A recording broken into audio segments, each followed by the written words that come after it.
Before you apply your peel to your stair rods, you might notice here is a little dip down where your peel tucks in there. If this sticky tape is overhanging that step down, you're going to want to cut that off, or else it's going to stick to your peel, and when you push it the rest of the way in, it's going to try to make it stick down here to the bottom instead of following the contour of this straight up and just make it look janky.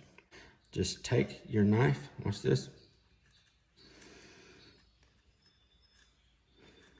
There you go, right there. Just trim that right off. Right there. That's what you want. You want that to be at least flush with the drop down and not down in the crevice. If you have any down in there like that, you want to get that out, or else it's just going to pull your peel down there where you don't want it and make it look ugly.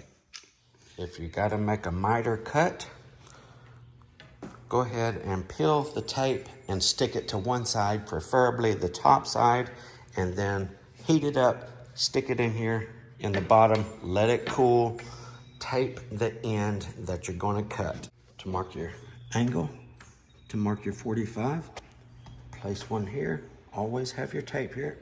Not only does it protect the finish that you put in there, but it also gives you something to mark on. Have yourself a dummy board for making your cuts on your miter saw. I have just a nosing here. This is exactly what I'm placing my stair rods on the side of my wall. It's rounded here, squared off on the back with the table saw. Simply going to place my stair rod right over the nosing, just like so. I'm going to place this flat side right up against the fence of my miter saw. When I make my cut, everything is going to cut nice and solid, and it's going to be perfectly square for my miter cut. Okay, so whenever you screw on the stair rods, because you already have the tape stuck in there to get you a nice miter cut, heat it up, stick it right up out of the way, and I say do the top first, because when you drill your holes here, you don't want that sawdust falling down in your sticky here where it's already peeled and stuck to your peel. So you can simply raise up enough right here to get your screws in. Not a problem with that. Now before I go on tucking it, I'll show you what I'm going to do. So what I've done, I took my heat gun, I heated it back up, got it tucked back all in nice and pretty. I mean, I don't have the tape off of it or pushed in there yet, but I do have it tucked in there.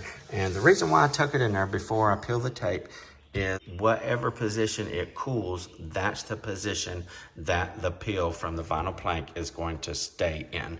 So now I can simply pull this out at the bottom. There we go, I got it all loose. Now that I have it pulled back out of the track there, you can see that it tries to keep its same shape.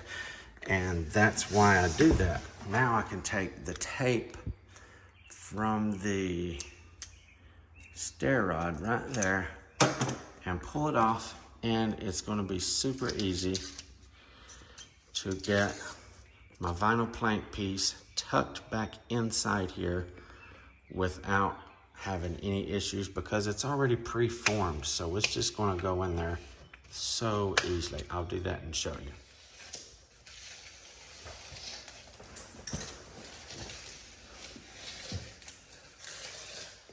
I can go ahead and get it underneath that bottom lip without actually sticking it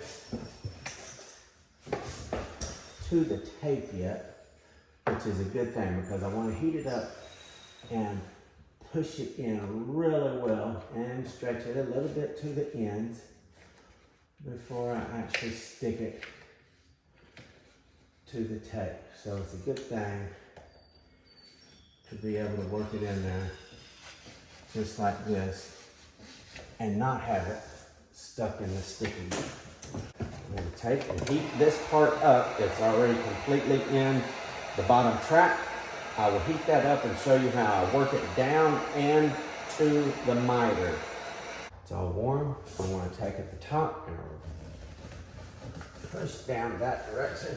When I start getting close to the end here, I'm going to take and work it toward the miter. I want to get that real nice and warm here on the end so that I can push that way. Last thing you want to do is stick that back in the tape and have your metal exposed on the end.